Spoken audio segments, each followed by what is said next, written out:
이시바 총리가 처음으로 정상회담을 가지면서 가서 온갖 재롱을 다 떨고 또 트럼프 대통령 보고 참 시대에 한 명 나올까 말까 한 위대한 사람이다 이런 표현까지 써가면서 온갖 아양은 다 떨었는데 철강에 대한 관세, 자동차 관세 피할 수 있을까라는 질문이 생겨요.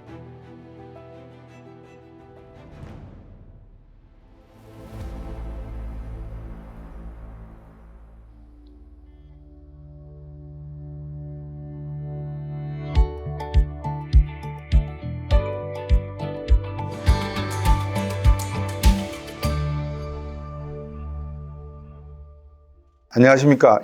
버스 얼라이언스와 함께하는 경제마스터 곽수정의 곽수정입니다. 제가 중국에 좀 다녀왔습니다. 중국에 어딜 다녀왔냐면 이번에는 청도를 다녀왔는데 청도 그러면 여러분 생각나시는 게 사천성의 청도 그러면 팬다가 생각나죠.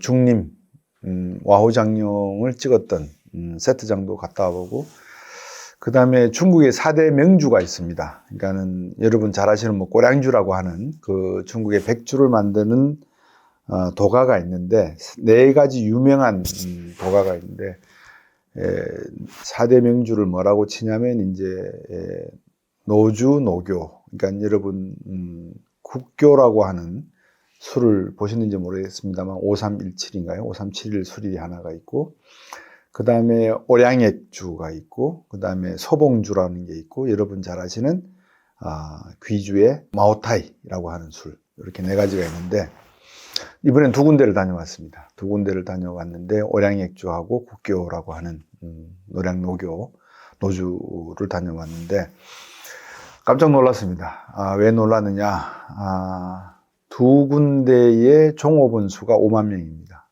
그러니까 한 군데마다 5만 명. 그 다음에 그 교라고, 국교라 그랬잖아요. 근데 그 교라고 하는 게 소위 말해서 이제 발효시키는 황토로 메운 운덕을 말하는데 그게 최고 오래된 그 발효가 되고 있는 곡물 중에 한 창고가 명나라 때 지금 곡식을 넣어서 발효가 되고 있는 게 하나가 몇 개가 있고 수십 개죠. 또 청나라 때 지금 이제 교를 만드는. 그 다음에 그 앞에서 이제 이렇게 정류가 돼서 그 소위 말해서 술이 백주가 이렇게 나오면 그거를 양동이에 받아가지고 나르는 분들이 계시더라고요. 여러분 잘 아시는 그런 사람들이 이렇게 지키고 있다가 양동이에 차면 이제 나르고 하는데 그분들 학위가 석사 내지 박사 학위자들이라고 했습니다. 그래서 제가 깜짝 놀래가지고 미생물학 연구를 하는 데 있어서 석박사 학위가 있는 사람들이 여기 와서 일을 하고 그 어떻게 발효가 되고 하는 거를 다루는 모양이구나라고 생각을 했습니다.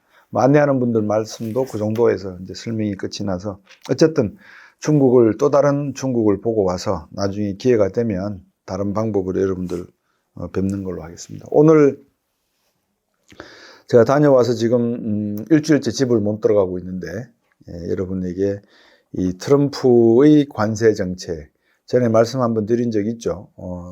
겉을 보지 말고 속내를 봐라. 그래서 이제 내성이 생겼다라고 이제 표현을 하시는데 시장이 의례껏 트럼프가 관세를 내지르는구나. 근데 두 번째 해석이 안 되는 부분이 아직까지 남아 있어요. 그린랜드 가져가겠다. 캐나다 51번째 주 하겠다. 가자지구 팔레스타인들 내보내고 아파트 짓겠다. 파나마 운하 내놔라. 이걸 뭘 말하는 걸까? 요거는 지금 남아 있는데 그거는 다음에 이제 제가 조금 더 설명을 드리도록 하고 오늘은 이 미국 증시가 이제는 트럼프 정책에 대해서 그렇게 볼러틸리티, 변동성이 크게 나타나지 않고 있다. 이제 이 말씀을 좀 드려야 될 것 같습니다. 우리가 이제 통계학, 경제학에서 말할 때 위험, 또 변동성, 불확실성, 이게 다 같은 단어예요. 불확실성이라는 그 uncertainty라는 단어나 위험이라고 하는 risk나 변동성, volatility라고 하는 거나 다 같은 단어예요. 이거를 통계학에서 어떻게 표현하냐면 분산으로 표현해요. 여러분들 그 통계학의 표준 편차 분산 아시죠? 그래서 분산값 또는 분산값의 루트를 씌우면 시그마가 나오는데 그 시그마 표준 편차를 우리가 위험이다 이렇게 표현해요. 그 왜 위험이라고 표현하느냐? 보통 우리가 이제 통계학에서 평균을 잡아내면 이렇게 평균선이 날아가면 관측되는 점들이 이렇게 찍혀 있을 거 아니겠어요, 그죠? 관측된 점들. 그럼 관측된 점에서부터 수직선으로 내렸을 때, 그 추세선을 따라서 수직선을 내렸을 때 그 거리가 우리가 분산값이라고 하거든요. 그래서 이 분산값이 크면 클수록 평균에서 많이 멀어져 있으니까 불확실하다 이렇게 표현할 수 있잖아요. 그래서 그거를 위험이다 이렇게 표현하기도 하고 분산값이다라고 이야기하기도 하고 표준 오차다 또는 변동성이다 이렇게 이야기합니다. 그래서 이제 지금 증시는 트럼프의 관세 정책이 몇 개가 나왔냐면요. 학습을 들으시는 분들한테는 제가 뭐라 그럴까요? 참고 자료를 보내드렸는데 33가지 이 내용이 담겨져 있어요. 행정명령으로 나가거나 뭐 이런 것들이 33가지가 관세정책과 관련된 트럼프의 대통령 행정명령이 나갔는데 지난번에도 말씀을 드렸습니다만 미 의회가 조용하잖아요. 그 말은 미국의 이해관계에 뭔가 맞아떨어져 가고 있다는 걸 민주당도 이해를 하고 있는 것 같아요. 그래서 여러분 잘 아시는 이시바 총리가 처음으로 정상회담을 가지면서 가서 온갖 재롱을 다 떨고 또 트럼프 대통령 보고 참 시대에 한 명 나올까 말까 한 위대한 사람이다. 이런 표현까지 써가면서 온갖 아양은 다 떨었는데 철강리에 대한 관세, 자동차 관세 피할 수 있을까라는 질문이 생겨요. 이제 이런 내용을 놓고 보면 그러다가도 갑자기 미국이 원하는 예를 들어서 멕시코라든지 캐나다가 국경선에서 마약류를 단속하는데 군대를 파견했다. 10,000명 파견했다. 이런 뉴스가 나오면 한 달 이후에 할게. 이런 정책들이 나오지 않습니까? 그래서 트럼프의 관세 정책의 본질적인 목적은 다른 곳에 있구나라고 이제 이해를 하게 된 거죠, 시장이. 그만큼 트럼프의 관세 정책에 대한 본질을 어느 정도 이제 이해하는데 문제는 문제라고 할 건 없지만 유럽 국가들이 조금 발끈한 것 같아요. 아직까지 본격적인 이제 관세의 주고받기, 티키타카는 시작되지 않았는데, 한 가지 재밌는 거는 제가 한번 말씀을 드렸는지 모르겠습니다만, 영국은 살짝 삐껴나 있죠. 그죠? 영국은 한 발짝 삐껴나 있는데, 영국과 미국은 아주 요즘, 속되게 표현하면 아삼육입니다. 뭐냐면, 런던 금시장에서 뉴욕 금시장으로 3천만 트라이 온스 금이 배달이 됐어요. 그러니까 이제 영국에 있던 금이 미국으로 가는 거죠. 그런 면에서 놓고 보면 미국이 트럼프 대통령이 영국에다가 관세 부과하겠다 이런 이야기는 못 들어보셨잖아요. EU에다가 넣겠다고. 물론 EU가 영국이 EU 회원국이기는 합니다만 유로존 국가는 아닙니다. 그러다가 이제 빠져나왔잖아요. 브렉시트로 해서 그죠? 그래서 영국과는 상당히 관계가 괜찮은데 나머지 EU 국가들과는 조금 티키타카가 있을 가능성이 크다. 어쨌든 트럼프 대통령은 그럼에도 불구하고 관세라는 것을 통해서 뭔가 얻어내려고 한다. 그런 것 같습니다. 미국의 정시에 대한 이야기가 제가 여기 이제 화면을 하나 보여드릴 건데 여기 타이틀을 보시면 투자자들은 마켓 프로스트라고 하는 게 이제 시장의 거품입니다. 프로스트라고 하는 게 거품인데 오랜 기간 동안에 장이 좋았잖아요. 그래서 불마켓이었잖아요. 미국 증시가 트럼프 대통령 당선 이전까지. 이런 지난해 얼마나 올랐습니까? 2023년, 24년 다 수익률이 세 자릿수에 가까웠거든요. 이렇게 호황을 누리던 미국 증시에 거품을 나타내는 사인들이 있다는 것을 투자자들이 이해하기 시작했다. 이게 헤드라인 타이틀입니다. 그러면 어떤 시장에 지금 거품이 끼었다고 보느냐 하면 크게 4가지 시장인 것 같아요. 첫 번째 옵션 시장, 두 번째 주식 시장, 세 번째 암호화폐에 대한 밈암호화폐에 대한 시장에 거품이 끼었다. 이렇게 지금 시장들은 보고 있다는 거거든요. 그리고 제가 학습하는 분들한테 또 자료를 드리는 걸로 기억은 하는데 이런 세 가지 시장, 새 시장, 옵션 시장이다. 옵션 시장에도 이제 소위 말해서 투기적인 시장이 존재하거든요. 그러니까 익스플로레이션 데이트이 바로 그 다음 날이에요. 이제 이런 그걸 우리가 제로 투 데이트 오브 옵션 이렇게 표현을 하는데 그런 시장에서의 투기적 수요가 상당히 많이 늘어나고 있다라는 것을 보여주는 내용입니다. 이게 월스트리트저널 기사입니다. 보시면 1년 동안에 팔란티어라든지 스트레이티지라든지 블랙베리, 게임스탑, 이런 회사들에 대한 주가의 상승폭을 지금 보실 수가 있죠. 팔란티어 보십시오. 이게 팔란티어 주가거든요. 이만큼 이렇게 올라가고 있습니다. 그 다음에 스트래티지 회사에 대한 주가는 이렇게 올라갔다가 지금 떨어졌지만 그래도 거의 뭐 한 360불, 50불 이상 수준에서 지금 이루어지고 있고요. 게임에 관련된 주가는 큰 변동은 없습니다만 어느 정도 안정돼 가고 있어서 고개를 이렇게 들이미는 쳐들고 있는 그런 모습을 보이고 있고, 블랙베리는 이렇게 올라가고 있습니다. 지금 상승세를 보이고 있다. 근데 이런 모습들이 어떤 의미를 나타내는가를 봤더니만, 여기 보시면 팔란티어 테크놀로지는 2월 4일 현재 24% 주가가 상승했다라는 내용이 나오고 있거든요. 그러니까 이것들이 이제 어떤 모습들을 보이는지 한번 우리가 고민해 봐야 될 거다. 다시 말하면 요 기간 동안에 대량, 그러니까 2025년 1월 달에 취임을 했으니까요. 요 1월 달에 취임하고 난 다음에 미국의 주가의 흐름을 보면 팔란티어를 비롯해서 주가가 폭락하는 게 아니라 오히려 이렇게 상승하는 국면을 지금 연출하고 있잖아요. 그러니까 관세 정책으로 많이들 흔들릴 것 같았는데 알고 보니까 미국 증시는 오히려 상승장으로 지금 돌아가고 있는 거 아닌가. 그런 내용을 보여주고 있습니다. 여기 옵션 시장이거든요. 여기 보시면 옵션 시장의 특징이 나와 있는데, 여기 보시면 옵션 트레이딩 볼륨을 보십시오. 여기에 제로 데이 투 expiry 옵션이라고 되어 있습니다. 이게 이제 하루 만에 옵션 거래가 이루어지는 그런 시장인데, 거래가 상당히 늘어나고 있죠, 이렇게. 여기에는 이제 투기적 거래가 어느 정도 포함이 된 거예요. 사실 주가가 그 다음날 폭락할 수 있다, 그 다음날 폭락할 수 있다, 이런 기대를 갖고 옵션 시장에 들어왔는데, 이 시장에 들어온 분들은 지금 손해를 보고 있겠죠. 왜? 시장이 지금 이렇게 상승선을 좀 그리고 있으니까. 그죠?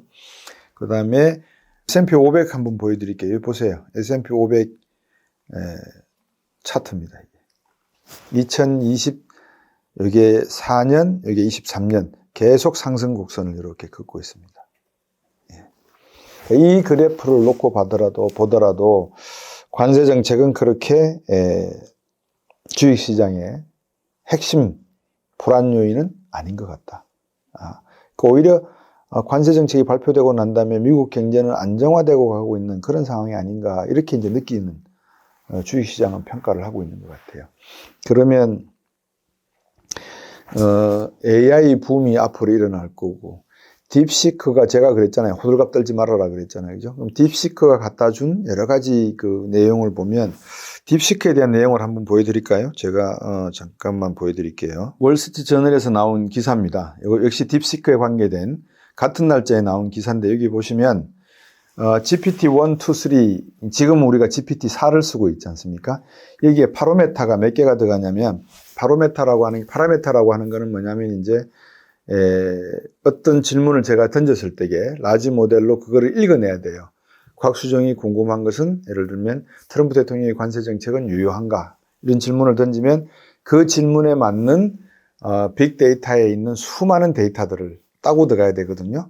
그러면 무역, 관세, 트럼프 뭐 이런 파라메터들을 막 따고 들어가는 게, 챗GPT 같은 경우에는 4 같은 경우에 1조 8천억 개의 파라메터를 가지고 있어요. 그 다음에 GPT-3 같은 경우에는 1750억 개 파라메터를 갖고 있는데, 여기 보시면 딥시크 이외에 있잖아요. 최근 모델이 6710억 개의 파라메터를 가지고 있는데, 얘는 액티브한 거는 몇 개냐 그러면 실제로 370억 개만 사용해요. 그러니까 챗GPT-4에서 얼마나 효율적으로 지금 파라메터를 줄여서 가고 있는지 이해가 되죠. 요거를 이제 Mixture of Expertise라고 하는, MOE라고 하는 그런 프로그램을 쓴다, 이렇게 보시면 되는데, 그러다 보니까 이제 딥시크는 그만큼 사용하는 전력도 작고 시간도 단축되고 하는 장점을 가졌다는 게 이제 여러분들께서 보실 수 있겠죠. 뭐 그런 내용들을 여기에 보면 쭉 전체적으로 봤을 때 R1, 딥시크이 어느 정도를 가지고 있는 요만큼을 쓴다 이거예요. 여기 보시면 1350에서 1375 여기에 포함이 되어 있어요. 딥시크 R1이 리즈닝 1. 그죠? 그 다음에 여기 제미나이, 구글에서 쓰는 제미나이가 제미나이 2.0 뭐 이런 것들은 여기에 포진이 돼 있죠. 여기. 이렇게. 이것만 놓고 보더라도 딥식이 그렇게 능력 면에서는 뒤지지 않는 그런 마진 오브 에러를 갖다가 보여주고 있다라는 것을 여러분께서 이해되는데, 요 크기가, 마진 오브 에러 요 크기가 얼마 안 되는 거, 뭐 이게 요 정도 차이 나니까 얼마 안 되지 싶지만 실질적으로는 엄청난 차이를 보여줄 수가 있어요. 라지 모델에서는. 그러니까 그런 것만 이해를 해 주시고, 라이팅 측면, 이거는 이제 쓰는 거, 그 다음에 코딩 측면, 거의 뭐 맞먹죠. 수학적인 능력. 그러니까 오픈 AI의 O1, O3 모델이 R1보다는 어느 정도 효율적이다라는 걸 보여주는 거고, 코딩 방면에서는 거의 비슷하다. 근데 마진 오브 에러는 이만큼 크게 나타나고 있다는 걸 보여주고 있고, 크리에이티브 라이팅, 창작. 그러니까 딥식이 가장 취약한 부분이 창작 부분이거든요. 크리에이션 하는 부분인데, 그거는 마진 오브 에러가 상당히 큽니다. 이렇게. 이런 점은 놓고 보면 뭐를 이야기하느냐, 여기서, 이 기사에서. R1이라는 게 가격 대비 가성비가 좋다. 우리가 가성비가 좋다 이렇게 표현하죠. 가성비가 좋다는 걸 나타내요. 여기 보시면 Pricing and Quality among top performing AI models. AI 모델 가운데서 가격과 질적인 측면의 비교 이렇게 했는데 R1은 여기에 위치하고 있거든요. 이렇게. 그래서 O3보다는 조금 낮은 단계의 어떤 AI 모델이다 이렇게 표현하고 있습니다. O1이 오픈 AI의 O1 모델이 가장 앞서 있는 그런 모델이 아닌가 그렇게 보시면 될 것 같습니다. 그러니까 미국 안에서도 딥식에 대한 충격이 그렇게 크지가 않다. 이제 가니까 어느 정도 딥식이 이 정도구나라고 파악을 하고 있는 것 같아요. 그러니까 주식시장을 흔들었던 게 두 가지잖아요. 제가 보여드린 이유가 그거예요. 하나가 트럼프의 관세 정책이고 또 하나가 딥식으로 인해 가지고 엔비디아라든지 뭐 주가가 17% 폭락하고 막 난리가 났었잖아요. 근데 정신 차리고 보니까 뭐 R1 수준이 요 정도 머무르고 있는 것 같구나. 그래서 가장 취약한 부분이 창작적인 이런 분야에 있구나. 기존의 내용들은 뭐 비슷하게 이렇게 다 가고 있는데 그럼에도 불구하고 6,710억 정도의 파라메타를 사용해서 이 정도 가성비를 내니까 뭐 나름대로 인정해 줄 만하다 이렇게 표현하는 것이다. 그렇지만 미국 기술은 아직까지 따라잡는 데 조금 차이가 보인다. 그래서 증시를 흔들었던 두 가지 요인이 이제 그렇게 뭐라 그럴까요? 중장기적으로 미국 주식시장을 영향을 미칠 수 있는 내용은 없다. 오히려 지난 시간에 제가 이제 금 이야기를 했는데, 많은 분들이 어떻게 갑작스럽게 또 뭐 다른 사람들이 금 이야기 하니까 너도 금 이야기 안 해야 하는 거 아니냐, 뭐 이렇게 생각할 수 있어서 제가 2009년부터 경제독법이라는 책에 현금, 금가은, 주식, 채권식으로 순으로 투자를 하시라고 제가 적었다고 했잖아요. 또 그러면 이제 여러분들 20년, 30년 전에 누가 그런 거 예측 못해. 다 할 수 있지만 소도 뒷걸음 치다가 지잡을 수 있는 걸 라고 하실 수 있는지 모르는데, 이 금의 가격이 지금 어떻게 변하고 있는지를 제가 또 한번 보여드려야 될 것 같아요. 제일 매일 제가 체크하는 내용입니다. 그래서 여러분들도 이거를 한번 체크해 보시라는 거예요. 혹시 주식시장은 이렇게 안정돼 가고 있는데 여기에 버블이 있나 없나를 판단하는 것을 뭐로 우리가 간접적인 증거를 댈까 할 때 저는 항상 금 시장을 봅니다. 이게 메탈에 들어가시면 골드 퓨처스가 있죠. 금 선물입니다. 금 선물 시장에 들어가시면 여기 쿼트가 있습니다. 현재 호가. 여기 보십시오. 2028년 2월 말에 만료가 되는 온스당 금 가격이 온스당 2,892달러예요. 그죠? 이게 쭉 내려가서 몇 년, 요거는 이제 거래가 없다라고 할 수 있지만 여기 보시면 세틀 가격이 있죠. 그죠? 그러니까 종가. 계약이 이루어진 종가의 가격은 3,090달러까지 이렇게 지금 이루어지고 있는 걸 여러분이 보실 수가 있고, 이거보다 조금 더 센세이셔널한 거는 바 차트 그래프를 보시면 또 조금 더 달라요. 여기 보시면 바차트닷컴 퓨처스를 보시면 메탈스 여기 있죠. 금속 부분을 찾아가시면 여기가 이제 골드거든요. 이렇게 골드 보시면 실버고요. 골드를 한번 저희들이 한번 볼까요? 2025년 10월 달 금 가격이 거의 3,000불에 육박해요. 여기 오르고 있잖아요. 이렇게 계속해서. 그죠? 그러고 있고. 그 다음에 코모디티를 찾아서 이제 금 전체를 보시려면 여기 코모디티 가시면 메탈에 가서 골드를 누르시면 이제 골드만 나오거든요. 이렇게 보시면 언제까지 나오냐면 2030년까지 골드가 나와요. 선물거래. 그러니까 지금부터 5년 뒤에 금 가격이 어떻게 될까? 3,400불이죠. 그죠? 가격이 어떻게 돼요? 여기 보시면 가격이 떨어지는 게 안 보이죠? 2,900, 2,948, 3,000불에서 앞으로 3,400불까지 간다는 거예요. 5년 뒤에는. 이게 뭘 말하는 걸까? 증시는 안정돼 가고 있다. 단기적으로 볼 때 증시의 거래는 관세 정책이건 뭐 어떤 정책이 나오건 간에 상당히 안정돼 가고 있고 중간중간에 AI와 관련된 딥식 이슈가 툭 터져 나오면서 중국이 이렇게 따라왔나 놀래가지고 엔비디아 가격이 폭락하기도 하고 AI와 관련된 여러 가지 주가들이 출렁출렁거리는데 금 가격은 출렁거림이 없이 이렇게 앞으로 5년 뒤에는 3,400달러까지 간다는 거예요. 이거 뭘 말하는 걸까요? 지난 시간에 제가 여러분들한테 말씀드린 것을 다시 한번 복습 삼아 말씀을 드릴게요. 미국도 그렇고 일본도 그렇고 한국도 역시 마찬가지입니다만 제가 일본을 예를 좀 들어드리면 어떨까 싶어요. 일본 엔캐리 트레이딩 들어보셨죠? 지난해 8월 달에 한번 주식시장이 난리가 났잖아요. 엔캐리 트레이딩. 이걸 다른 말로 하면 N뱅크런이에요. N런이에요. 일본 돈을 빼가지고 빨리빨리 바꾼 다른 걸로 교환하는 현상인데 왜 그러냐? 자 보십시오. 일본이 2010년대에 들어와서 아베노믹스를 하면서 돈을 엄청나게 뿌렸어요. 돈을 막 찍어냈단 말입니다. 제가 기억나실지 모르겠는데 일본 중앙은행은 주식을 살 수 있다 없다? 살 수 있다. 삽니다. 그리고 채권도 역시 발행을 하고 채권도 사고 그러니까 자산으로 현금도 가지고 있고 주식도 가지고 있고 채권도 가지고 있어요. 근데 일본의 국가 부채가 얼마나 그랬죠? GDP 대비 265%. 그러니까 265%라고 하는 말은 일본 엔화가 풀려 있는 게 GDP 대비 265% 풀려 있다. 이렇게 생각하시면 돼요. 그냥 대충 어림 잡아서. 그러면 빚이에요. 빚이 아니에요. 빚이죠. 과거에는 제가 그 학습을 하신 분들은 이제 이해가 어느 정도 하실 건데 1차 세계대전 직전까지만 하더라도 10달러를 가져가면 10달러치의 금을 줬어요. 금으로 바꿀 수가 있었다고요. 화폐 가치가.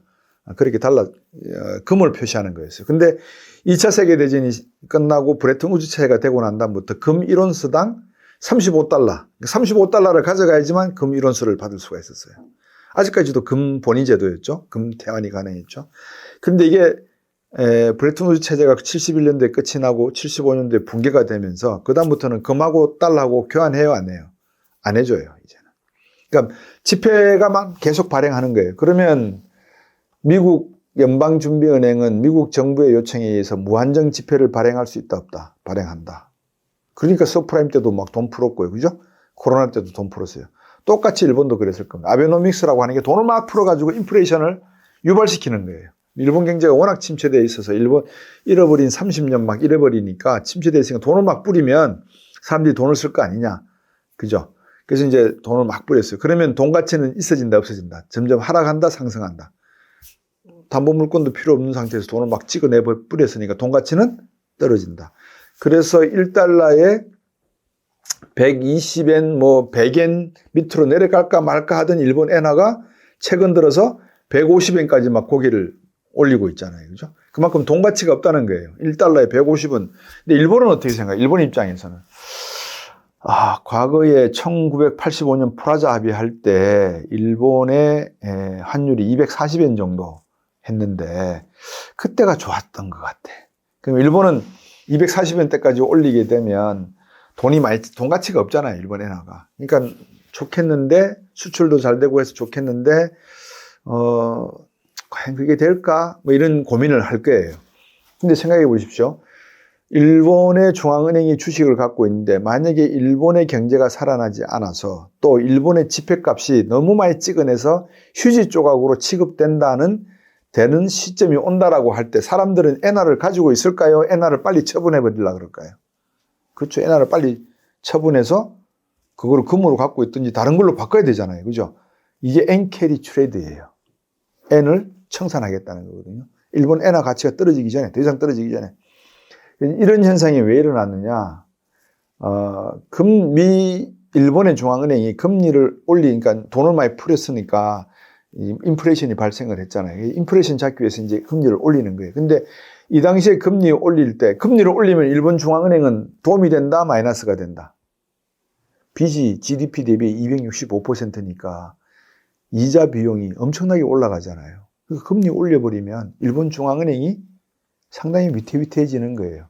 다른 말로 하면 일본 엔화 값이 휴지 조각이 될 가능성이 많아지는 거예요. 사람들은 일본 엔화를 가지고 있다가 갑자기 일본 금리를 올렸어? 일본 엔화 값을 이렇게 떨어뜨리겠단 말이야? 그럼 빨리 일본 엔화를 청산하려고 덤벼들어도 그게 엔캐리 트레이드예요. 근데 최근에 다시 일본이 금리를 올릴까 내릴까 고민 중에 있는데 중앙은행이 지금은 이제 좀 달라졌어요. 그러니까 미리 사전에 이제 연막을 이렇게 피우지 않고 이야기를 할 것 같아요. 금리를 올릴 가능성이 좀 높아진다. 몇 달 전부터 계속 이렇게 이제 연기를 뿜는 것 같아요. 그러니까 시장은 더 이상 당황하지를 않는데 문제는 이렇게 일본의 엔캐리 트레이드 청산이 앞으로 일어나지 말라는 법이 있을까라는 이제 이 퀘스천 마크를 늘 갖고 있는 거예요. 일본이 한국전쟁이라든지 월남전 이런 데서 가졌던 특수효과를 보던 시절은 이제 끝이 났거든요. 그럼 일본에게 제조업이 있느냐? 있죠. 자동차가 유일하게 제조업이잖아요. 나머지는 소부장이에요. 뭐 교세라에서 세라믹을 만든다, 반도체 닦아내는 기술 용액을 만들어낸다. 이건 전부 다 소부장이잖아요. 그죠? 소재, 부품, 장비 관련된 내용이거든요. 그러면 이런 것들이 예를 들어서 이 핸드폰을 만드는데 소부장이 드는 비중이 그렇게 높지 않을 것 같거든요. 그러니까 일본 경제 입장에서 놓고 보면 우리는 상당히 정교하다, 정밀하다. 그래서 일본의 소부장이 살아있는 만큼 일본 경제는 단단하다 할 건데 이 기계 하나 만들어서 파는 회사보다는 이익이 남는 게 작다 이 말이죠. 그래서 일본 전체 전자회사의 매출액이 삼성전자의 반도체 매출액보다 작다 이런 이야기들이 나온 이야기입니다. 그러니까 이게 하나 파는 게 더 중요한 시점인데 지금 일본은 자동차 외에는 큰 재미 보는 게 없거든요. 그럼 자동차는 중소기업이 해요? 대기업이 해요? 당연히 대기업이 하죠. 그러니까 일본의 이런 경제 현상이 상당히 왜곡되기 시작해요. 삐뚤어지기 시작해요. 이제 대기업 중심으로 가고 중소소부장을 담당하는 중소기업들은 수익 마진이 그렇게 높아지지 않고 있고 그러니까 일본 엔화의 가치는 더 떨어지고 이러니까 일본 경제 전반적으로 지금 불안한 상태. 이시바 총리가 미국까지 가서 막 그렇게 했는데 트럼프 대통령이 뭐 잘해 귀여워 해놓고 나중에 트럼프 대통령이 그래도 철강에 대한 관세는 매겨야 될 것 같은데 자동차 관세는 내가 매길 생각이 있는데 이런 이야기를 해버리니까 일본 경제가 상당히 앞으로 조금 시련을 겪을 가능성도 있다. 그러니까 경제가 시련을 겪는단 말은 주식시장이나 자산시장에서도 역시 마이너스 불확실성이 커질 수가 있다 이야기겠죠. 일본이 그러면 우리나라 시장도 커지겠죠.